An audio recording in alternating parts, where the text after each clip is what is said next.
بسم الله الرحمن الرحيم. السلام عليكم ورحمة الله وبركاته.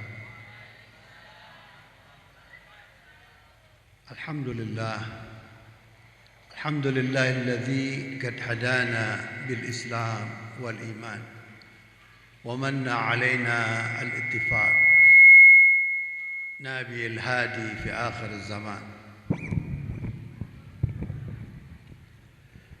أشهد أن لا إله إلا الله وحده لا شريك له وأشهد أن محمدا عبده ورسوله. اللهم صل وسلم وبارك وكرم على هذا النبي سيدنا وحبيبنا وشفيعنا وقرة أعيننا محمد صلى الله عليه وآله وسلم. ربي أدخلني مدخل صدق واخرجني مخرج صدق واجعل لي من لدنك سلطانا نصيرا وقل جاء الحق وزهق الباطل إن الباطل كان زهوقا. ربي اشرح لي صدري ويسر لي أمري واحلل عقدة من لساني يفقه قولي. Guru-guru saya yang saya hormati, Bapak Kiai Haji Syukron Ma'mun,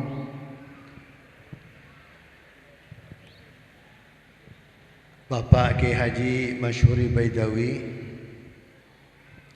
Bapak yang mewakili Ibu Bupati, Bapak Polisi yang mewakili Pak Polres, Kapolres, dan juga ada Kompol Polisi yang datang. Beliau juga Pak Kapolsek di daerah Indramayu ini, para tokoh, para sepuh, ibu-ibu, bapak-bapak, khususnya anak-anak kami yang berbahagia. Dari awal sejak saya datang, saya melihat atraksi kalian, saya melihat tangisan perpisahan kalian, saya melihat sajak-sajak, mendengarkan materi sajak-sajak yang kalian bacakan, dan saya punya harapan yang sangat besar. Pak Kapolsek, pernah terjadi di Indonesia, daerahnya dari jauh di sana Pak, di Pare-Pare, ada seorang pendek, hitam, matanya besar, bundar. Kepandaiannya diakui di dunia.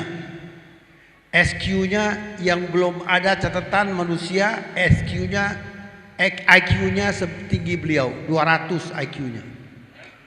Namanya Baharudin Abdul Wahab Habibie.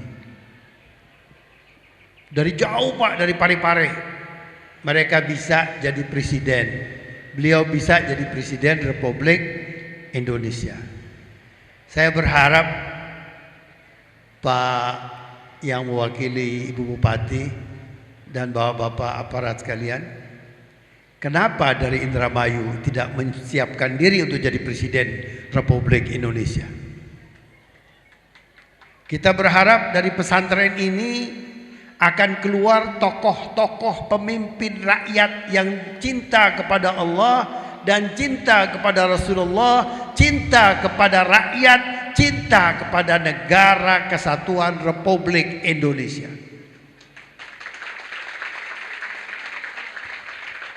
Saya berdiri di sini juga sebagai Dewan Pembina di Yayasan Darul Salam. Saya mengharap kerjasama dengan bapak-bapak polisi, dengan Kapolsek, Kapolres, Koramil, mengajarkan santri-santri bela negara. Santri-santri ini harus cinta, harus punya jiwa nasionalis. Kalau kita tidak punya jiwa nasionalis, negara kita diambil orang. Bumi kita dikuasai orang. Bapak-bapak kita yang melawan para kafir, orang-orang Belanda, melawan Jepang, berkorban dengan darah dan harta mereka. Tapi sayang, yang menikmati bukan anak cucunya. Kenapa ini terjadi? Karena kita diam. Kita tidak mau bekerja. Kita tidak mau maju. Oleh karena itu anak-anakku, hari ini kalian harus berpikir besar. Kalian di sini harus berpikir, saya harus jadi jenderal. Saya harus jadi menteri. Saya harus jadi presiden. Saya harus ikut serta menciptakan undang-undang di Republik Indonesia ini. Harus berpikir seperti itu. Jangan kita berpikir, udah mau jadi ustadz saja, bagus jadi ustadz. Tapi jadi ustadz seperti Kiai Syukuran Makmun, seperti Kiai Bashuri. Berani. Siapa yang nggak kenal Kiai Syukuran Makmun? Bikin partai, tidak pernah ikut jadi anggota dewan. Dicalonkan jadi menteri, tidak mau jadi menteri. Saya berjuang. Saya mengkader. Kalian harus berpikir seperti itu. Kalian harus menyiapkan diri kalian. Karena masa depan negara Republik Indonesia di tangan siapa? Tangan kalian, tangan pemuda. Kami yang ada di sini ini sudah berbuat semampu kami. Tapi kalian akan jauh lebih berat daripada hari ini. Masa depan kalian akan jauh lebih berat. Akan jauh lebih susah. Kenapa? Ekonomi kita dikuasai bukan oleh pribumi. Dikuasai oleh asing. Sekarang telah terbuka kompetitif besar ekonomi. Asing boleh bebas masuk ke Indonesia dengan aset 100% dikuasai oleh asing. Apakah kita sudah mampu berkompetitif dengan mereka? Hai anak-anak, mampu kita bermusabakah dengan mereka? Oleh karena itu, saya berharap di sini daerah pertanian, belajar meningkatkan pertanian kita, sehingga kita bisa memotong kompas, kita bisa memotong jalur-jalur distribusi yang dikuasai oleh asing, jalur-jalur distribusi yang dikuasai oleh konglomerat-konglomerat yang tidak pernah berpikir tentang kemanusiaan. Kita itu nanti, kalian tahu nanti, kita menunggang kuda, lalu kuda itu dikasih makanan di depannya untuk mengejar, agar kuda itu sampai ke tujuan. Setelah sampai ke tujuan, makanannya akan dibuang. Ini yang kita harus siap. Siap dan anak? Betul. Jadi ketahui, negara kesatuan Republik Indonesia, namanya NKR, harga mati. Milik siapa itu negara? Milik siapa? Kalau milik kita, kita harus menjaga negara itu. Bagaimana untuk menjaga? Belajar. Jadilah Anda penyelamat bangsa dengan berbagai cara. Tidak hanya harus jadi pegawai negeri, Anda harus jadi pengusaha-pengusaha besar. Saya ingin cerita sedikit. Ada konglomerat kita zaman Bung Karno, namanya Hasim Ning, Haji Hasim Ning. Beliau asalnya adalah sampah masyarakat, tapi karena ghirah begitu kuat, jiwanya besar, mendapat kesempatan. Kesempatan itu dimanfaatkan. Oleh karena itu kalian anak-anak dengar, kalau ada kesempatan harus dimanfaatkan.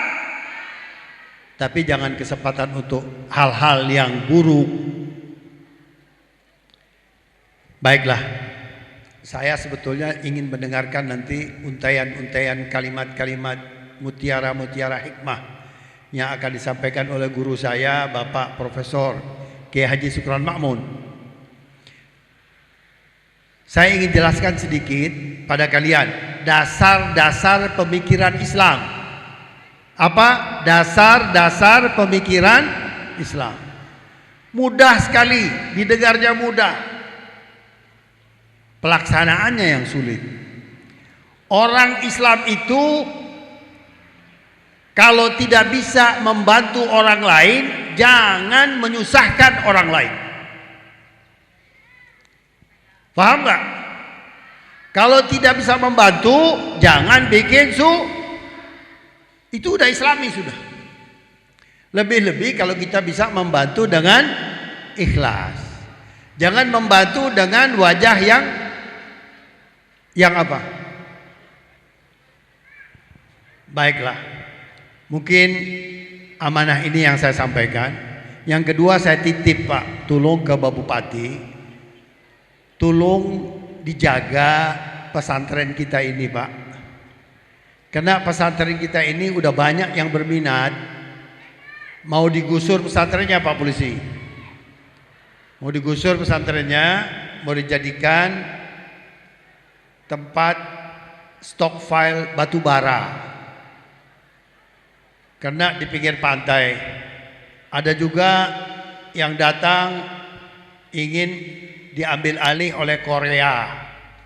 Karena kan masih banyak saya kira di sekitar ini tempat-tempat. Kenapa kok pesantren yang diarah? Oleh karena itu saya mohon pada Pak Polisi, kepada Ibu Bupati nanti kami titipkan pesantren ini karena kami ini berbuat lillahi ta'ala saja. Kiai Sukron melepaskan pesantren Darul Rahman. Beliau 25 tahun di pesantren Darul Rahman di Jakarta. Dia pindah ke sini dengan niat untuk mengangkat martabat masyarakat di Indramayu, mengangkat umat Islam di Indramayu. Tetapi memang surga itu mahal. Surga itu mahal, cobaannya berat. Oleh karena itu saya mohon sekali lagi pada ibu-ibu, para wali santri, para aparat untuk membantu menjaga sehingga yayasan Darussalam ini, pesantren Darussalam ini dapat semakin lama semakin menancapkan ilmu yang bermanfaat sehingga pesantren Darussalam ini menjadi bunga di Indramayu. Contohnya 13 tahun pengalaman kami menamatkan anak-anak dengan nilai-nilai yang sangat memuaskan. Dan di saat itu kami memilih para guru, tidak mudah memilih guru-guru yang mampu untuk mendidik anak-anak kita. Kenapa kok tamatannya hanya sedikit? Ruangannya belum cukup. Insya Allah nanti disampaikan ke Ibu Bupati. Ibu Bupati mungkin nyumbang buat 20 atau 40 santri yang bisa tidur, sehingga kita bisa nambah santrinya. Memang sekarang kalau santrinya sedikit lebih mudah mendidiknya. Kalau santri lebih banyak, kalau satu kelas 40 santri kesusahan kita. Sekarang satu kelas berapa santrinya? 26, enak ngajarnya. Oleh karena itu kelasnya harus bertambah. Kalau kelasnya bertambah, artinya tempat tidurnya juga harus bertambah. Konsumsinya juga harus bertambah. Tapi jangan khawatir, kita punya Allah Subhanahu wa taala. Akhirnya saya ucapkan terima kasih. Sampaikan terima kasih Pak kepada Ibu Bupati, Bapak-bapak polisi, tolong sampaikan terima kasih kepada Pak Kapolres dan bapak-bapak, ibu-ibu sekalian, khususnya para wali murid. Ingat, wali murid juga adalah pemegang saham, pemilik dari pesantren Darus. Jadi kalau ada apa-apa di pesantren Darussalam, bapak-bapak, ibu-ibu, para wali juga ikut bertanggung jawab dengan eksistensi Darussalam. Akhirnya saya mengajak bapak-bapak baca surat Al-Fatihah. Mudah-mudahan kita dijauhkan dari segala keburukan, diberikan rezeki yang banyak, yang halal. Kita doakan supaya bapak-bapak kita Allah berikan jabatan yang lebih baik, Allah berikan harta yang lebih banyak yang halal, Allah berikan ilmu yang lebih bermanfaat, dan terakhir Allah berikan kepada kita semua ridha Allah Subhanahu wa taala. Selamat kedatangan bulan suci Ramadan. Mudah-mudahan bulan suci Ramadan membawa keberkahan untuk kita, dan kurang lebih saya mohon maaf. Wal afu minkum. Wassalamualaikum warahmatullahi wabarakatuh.